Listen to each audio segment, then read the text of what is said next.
जय श्री गणेश। सती और शिव का व्यवहार वर्णन। किसी समय वर्षा ऋतु में जब श्री महादेव जी कैलाश पर्वत के शिखर पर विराजमान थे, उस समय सती शिव जी से कहने लगी। सती बोली, हे देव देव, हे महादेव, हे शंभु, हे मेरे प्राण बल्लभ, हे नाथ, मेरे वचन को सुनिए और हे मां नंद सुनकर उसे कीजिए। हे नाथ, यह परम कष्टदायक वर्षा काल आ गया है तथा अनेक वर्ण में मेघों के गर्जन से आकाश और दिशाएं व्याप्त हो गई है। कदम के प्राग से समन्वित जल बिंदुओं को लेकर बहाने वाली मनोहारिणी तथा तीव्र गति वाली वायु प्रवाहित हो रही है और इस वर्षा काल में जल समूह की धाराओं से मृष्ट करते हुए तथा चमकती हुई बिजली की पताका वाले इन मेघों की गर्जना के कारण किसका मन विक्षुब्ध नहीं होता। विरह जनों को दुखदायी कर देने वाला यह वर्षा काल महाभयानक है और इस समय आकाश के मेघाच्छन्न होने के कारण दिन में न तो सूर्य का दर्शन हो पा रहा है और न रात्रि में चंद्रमा ही दिखाई पड़ता है और इस काल में दिन भी रात्रि के समान ही प्रतीत हो रहा है। प्रचंड वायु के झोंकों के कारण मेघ शब्द करते हुए आकाश में कहीं भी स्थिर नहीं हो पा रहे। हे शंकर, हे मेघ ऐसे प्रतीत हो रहे हैं जैसे अभी लोगों के सिर पर गिर जाएंगे। हे शंकर, हवा के वेग से यह बड़े बड़े वृक्ष आकाश में नाचते हुए से प्रतीत हो रहे हैं। हे कामी जनों के लिए सुख देने वाले तथा वीरू जनों को भयभीत करने वाले हैं। काले तथा चिकने बादलों वाले आकाश के ऊपर उड़ती हुई वक पंक्ति यमुना नदी के ऊपर बहते हुए फेन जैसी प्रतीत हो रही है। इस काली रात्रि में बादलों में छिपा हुआ यह चंद्रमंडल समुद्र में प्रदीप्त हुई वड़वागिनी के समान प्रतीत हो रहा है। हे विरूपाक्ष, इस मंद्रांचल पर्वत शिखर के प्रांगण में भी वर्षा कालीन घास से उगाई है और फिर अन्य स्थानों की चर्चा ही क्या करूं। मंद्रांचल पर आश्रय ग्रहण करने वाले इन काले श्वेत तथा रक्त वर्ण के मेघों से यह विशाल हिमालय इस प्रकार प्रतीत हो रहा है जैसे पत्तों से पूर्ण दुगत का समुद्र हो। श्री शोभा सभी वृक्षों को त्याग कर केवल विषमता से किंकुशक वृक्षों को सुशोभित कर रही है और जिस प्रकार महालक्ष्मी कल युग में सज्जनों को त्याग कर सभी ऊंचे नीचे पुरुषों को प्राप्त होती है। मंद्रांचल पर्वत के शिखर पर वास करने वाले बादलों के शब्द से रहित होकर मोर वन में अपनी पीठ दिखाकर नृत्य कर रहे हैं। मेघों के लिए उत्सुक इन चातकों की मधुर ध्वनि इस वर्षा काल में सुनाई पड़ रही है और पार्थिक गण तीव्र जल वर्षा के कारण रास्ते में होने वाली थकान को दूर कर रहे हैं। हे शंकर, मेरी देह पर मेघों द्वारा ओले गिराए जाने से उत्पन्न हुई इस दुनीति को देखिए, जो अपने अनुगामी मोर तथा चातकों पर भी उपल की वर्षा कर उन्हें ओलों से आच्छादित कर रहे हैं। हे गिरीश, मोर तथा सारंग भी अपने मित्र बादल से पराभव को प्राप्त कर दूर होने पर मेरे हर्ष पूर्वक मान सरोवर को चले जा रहे हैं। हे सदाशिव, इस विषम परिस्थिति में केवल आप को छोड़कर कौवा और चकोर सभी पक्षी भी अपना घोंसला बना रहे हैं। अब आप ही बताइए, घर के बिना आप किस प्रकार शांति प्राप्त करेंगे। हे पिनाकधारी, मुझे इन मेघों से बहुत बड़ा भय उत्पन्न हो गया है और इसीलिए मेरे कहने से निवास के लिए शीघ्र ही घर बनाने का प्रयत्न कीजिए। हे ऋषभ, आप कैलाश पर्वत पर, हिमालय पर अथवा महाकोशी पर या पृथ्वी पर अपने योग्य निवास स्थान बनाइए। ब्रह्मा जी बोले, हे नारद, इस प्रकार दक्ष कन्या सती के बार बार कहे जाने पर शिव जी अपने सिर पर स्थित चंद्रमा के प्रकाश पुंज के समान उज्जवल मुख से हंसने लगे। तद अंतर मुस्कुराहट के कारण खुले होठों वाले वे सर्व तत्व ज्ञाता परमात्मा परमेश्वर महादेव जी सती को प्रसन्न करते हुए कहने लगे।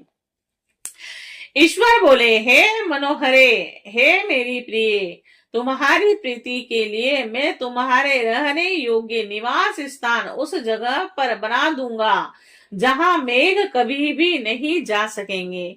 ए मनोहरे, वर्षा काल में भी यह मेघ हिमालय पर्वत यानी मध्य भाग के नीचे ही नीचे घूमते रहते हैं, और उसी प्रकार है देवी, ये मेघ इस कैलाश पर्वत के भी नीचे ही नीचे घूमते हैं, कैलाश पर्वत के ऊपर ही नहीं जाते हैं।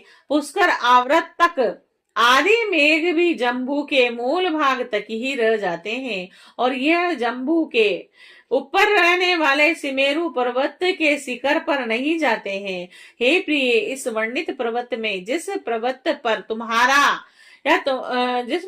तुम्हारी निवास करने की इच्छा हो, उस पर्वत को शीघ्र ही बताओ। इस हिमालय पर्वत पर निवास करने से स्वच्छंद विहार करने वाले स्वर्ण के सदृश पंख वाले ये अनिल नामक पक्षी समूह ऊंचे ऊंचे मधुर शब्दों से तुम्हारे कौतुक केली कीड़ा का गान करेंगे। सिद्धों की कमनीय स्त्रियां मणियों के द्वारा कूट कर बनाई गई इस हिमालय की भूमि पर स्वेच्छा विवाह काल में कौतूहक से तुम्हारे बैठने के लिए आसन का निर्माण कर स्वच्छ पृथ्वी को तुम्हारे लिए अर्पण करेगी, और अनेक प्रकार के फल मूल आदि लाकर देने की इच्छा करेगी। नाग कन्याएं, पर्वत कन्याएं और त्रंगमुखी किन्नर कन्या, यह सभी मन को मोहने वाले किन्नरियां अपने हाव भाव से सदैव तुम्हारी सहायता करेगी। तुम्हारे इस अतुलनीय रूप तथा मनोहारी मुख को देखकर वहां की स्त्रियां अपने पति के लिए मनोहर करने वाले शरीर, अपने रूप तथा गुणों को धिक्कार करेंगी तथा तुम्हारी ओर निरंतर देखती रहेंगी। पर्वतराज हिमालय की पत्नी मेनका, जो अपने रूप तथा गुण से त्रिलोक में विख्यात है, वह भी तुम्हारे मनोकुल ऐश्वर्य आशीर्वाद तथा प्रार्थना से तुम्हें प्रसन्न करेगी। हे गिरिराज से वंदना के योग्य समस्त पुरंजे तुम्हें प्रसन्न करने का सदा प्रयत्न करेंगे, और यदि अत्यंत उद्धार रूपा तुमको कभी शोक हुआ तो वह लोग तुम्हें दीक्षा देंगे तथा अपने गुणों से प्रसन्न रखेंगे। हे प्रिय, कोकिलों के विचित्र मधुर आलापों से परिपूर्ण कुंज समूहों से आवृत स्थानों में जहाँ बसंत की उत्पत्ति का स्थान है, क्या तुम उस स्थान में जाना चाहती हो, जहाँ विविध प्रकार के अनेक तालाब सैकड़ों कमलनियों से समन्वित शीतल जल से परिपूर्ण है, जहाँ अश्व हाथी कौवा निवास है, और हे देवी, वहां सभी प्रकार की कामनाओं को प्रदान करने वाले कल्प संज्ञक वृक्षों से घिरे हुए सुंदर मनोहारी पुष्पों को तथा हरे भरे नवीन घास के मैदानों को प्रफुल्लित नेत्रों से देखना है महामाए। इस प्रकार के उस हिमालय पर हिंसक जंतुगण वे शांति पूर्वक निवास करते हैं। वह अनेक प्रकार के मृग गणों से युक्त है, और वहां पर स्थित देवालयों में मुनियों तथा यतियों का निवास है। उस पर्वत के शिखर स्फटिक स्वर्ण एवं चांदी के व्याप्त हैं, और वह मांसादि सरोवरों से चारों ओर से सुशोभित है। वह स्वर्ण से बने हुए हैं, रत्नों से दंड वाले अर्ध खिले कमलों से व्याप्त हैं, और शिशु कुमार और असंख्य कच्छप एवं मकरों से वह मानसरोवर परिव्याप्त है। वह मनोहर नील कमलों एवं उत्पल कमलों से सुशोभित है। देह देवेशी है देवेश, वह कमल पुष्पों से गिरते हुए सुगंधित कुमकुमों से व्याप्त है।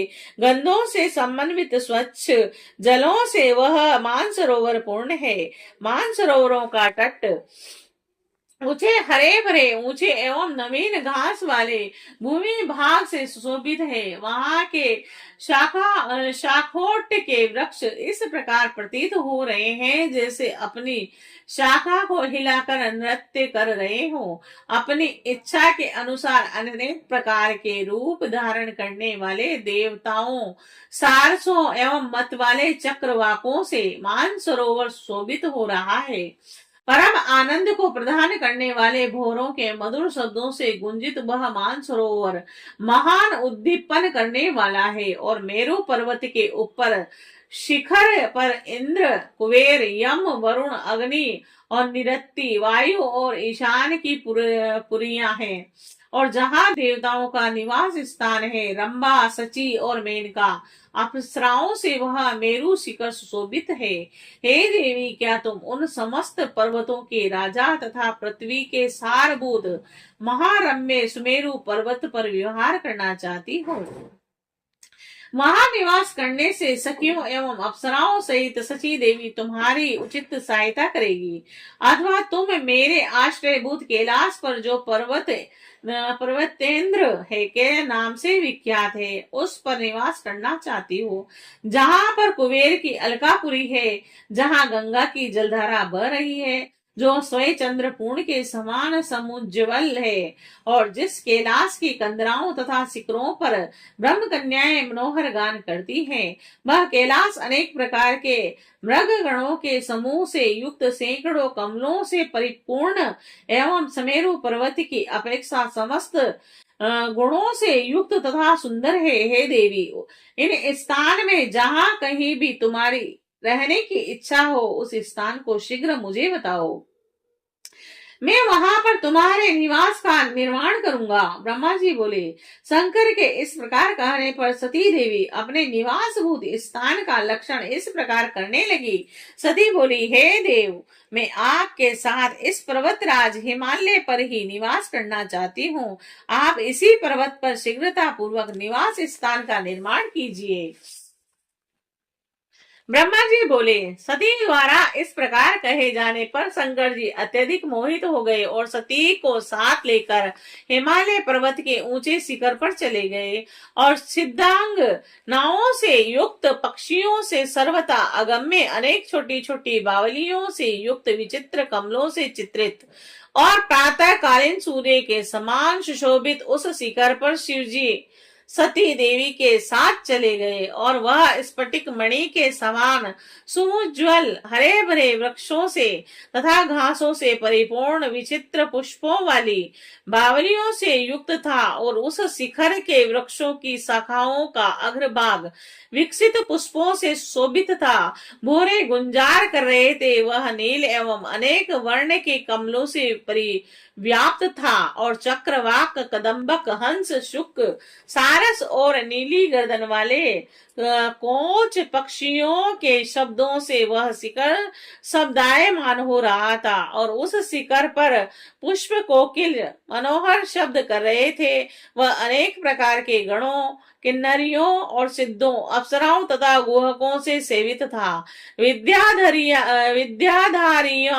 देवियां तथा किन्नरियां वहां विहार कर रही थी। और वह पर्वतीय स्त्रियों एवं कन्याओं से वह युक्त था। वीणा, सितार, मृदंग, पटह के वाद्य यंत्रों पर नृत्य एवं कौतुक करती हुई अप्सराओं के समूह से वह शिखर सुशोभित हो रहा था। देविकाओं, दृगिकाओं, खिले हुए और सुगंधित पुष्पों और निकुंजों से वह शोभायमान हो रहा था। इस प्रकार की शोभा से युक्त पर्वतराज हिमालय के शिखर पर शंकर जी सती देवी के साथ बहुत काल तक रमण करते रहे। और महादेव जी उस स्वर्ग के समान दिव्य स्थान में सती के साथ देवताओं के वर्ष के गणना अनुसार 10,000 वर्ष तक प्रसन्नता पूर्वक विहार करते रहे।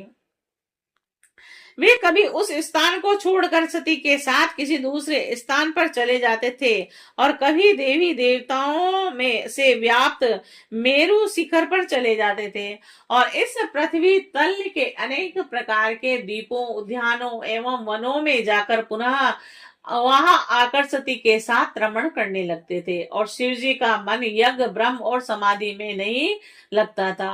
वह शंभु दिन रात मन से सती में ही प्रीति करते रहते थे।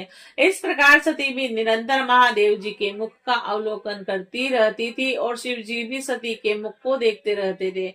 इस प्रकार वे शिव तथा सती परस्पर के संयोग से स्नेह रूपी जल द्वारा अनुराग रूपी वृक्ष को सिंचित कर बढ़ाने लगे थे। सदा शिव और शिवा की जय।